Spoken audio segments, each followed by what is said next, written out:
오늘 잠언 말씀은 하나님의 백성이 일상 삶 속에서 하나님과 이웃들에게 실천해야 할 덕목이지요. 하나님을 내 삶의 주인으로 모시는 지혜가 있어야 된다. 하나님의 자녀답게 살아가는데 현실적으로 요구되는 교훈입니다. 잠언 전체를 어떤 관점으로 읽을 것인가? 첫 번째입니다. 잠언의 내용 속에는요, 하나님에 대한 인간의 의무가 많이 등장합니다. 우리가 누구의 힘을 받아서 할 것인가? 우리에게 하나님의 의가 전가되어서 그 의가 드러나는 것, 하나님의 생명, 하나님의 빛이 우리에게 임하셔서 그것이 나타나는 삶을 말하는 거지. 여호와를 경외하는 것이 지식의 근본이거늘 미련한 자는 지혜와 훈계를 멸시하느니라. 아멘. 여호와를 경외하는 것이 지식의 근본입니다. 이 삶을, 이 믿음을 가지고 마음을 다해 여호와 하나님을 신뢰하는 삶이어야 합니다.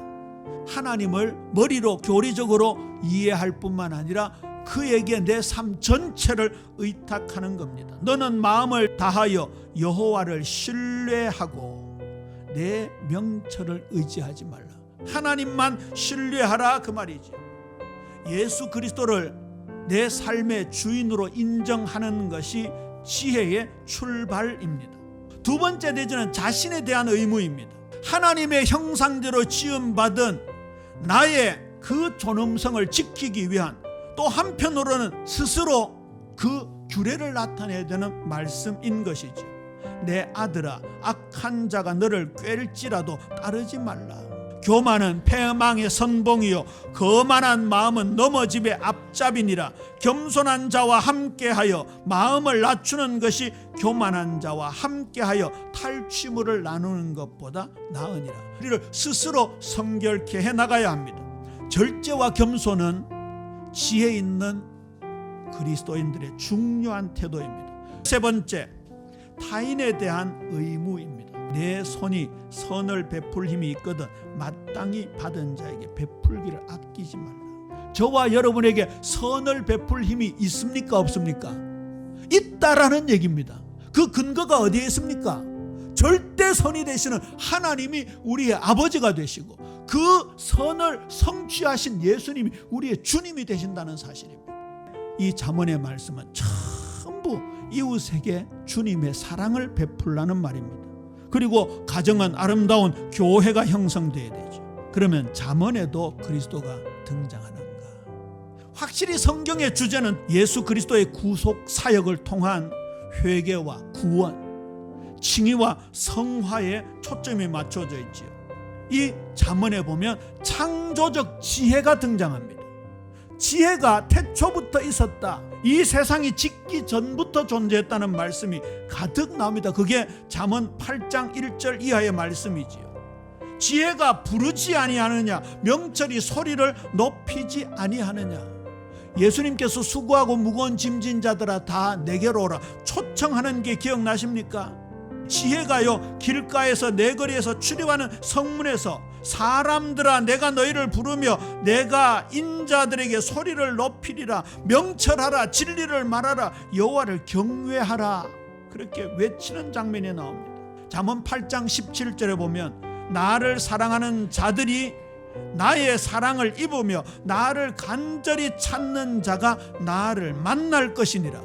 예수님 말씀하셨죠. 구하라 얻을 것이요 찾으라 찾을 것이요 문을 두드리라 너에게 열릴 것이니라 말씀하셨습니다.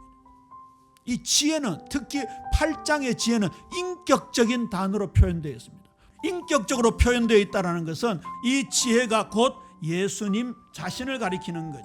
여호와께서 그 조화의 시작 곧 태초에 일하시기 전에 나를 가지셨으며 만세 전부터 태초부터 땅이 생기기 전부터 내가 세움을 받았나니.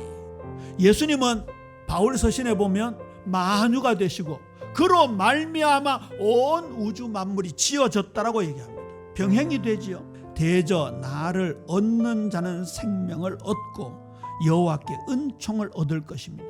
그러나 나를 잃는 자는 자기의 영혼을 해하는 자라. 나를 미워하는 자는 사망을 사랑하느니라. 그렇게 나오고 있습니다. 자, 그러면 잠언 8장에 등장하는 지혜는 명백하게 누구를 가리킵니까? 예수님을 가리킵니다. 그래서 예수님이 지혜라고 말씀합니다. 우리 주님 예수님은 지혜의 원천이 되십니다. 여러분들이 예수님의 십자가의 희생 사랑하고 믿고 예수님의 부활에 대한 확신을 하고 그 능력으로 이 삶을 살아간다는 것이 참 중요합니다. 그런데 예수 그리스도가 우리의 지혜의 원천이라는 사실을 절대 잃지 말 것입니다. 우리 인생들이요, 실패를 경험합니다. 하나님께서 고난을 허락하기도 합니다. 질병을 허락하기도 합니다. 경제적인 어려움을 허락하기도 합니다. 그러나 하나님은 저와 여러분을 점점 아름답게 변화시켜 나가시는 창조의 손길을 저와 여러분에게 허락하시는 것이죠.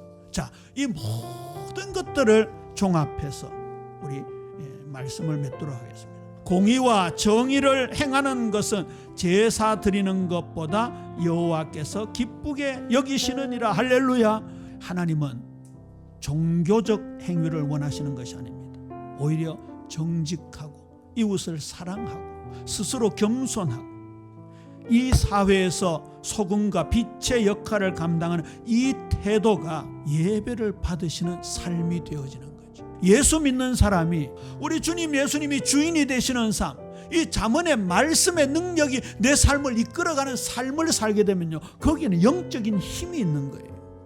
그게 빛이 되고 소금이 되어지는 거예요. 잠언은 내가 누구인가 보다는 내가 누구를 주인으로 모시고 살아가는가입니다.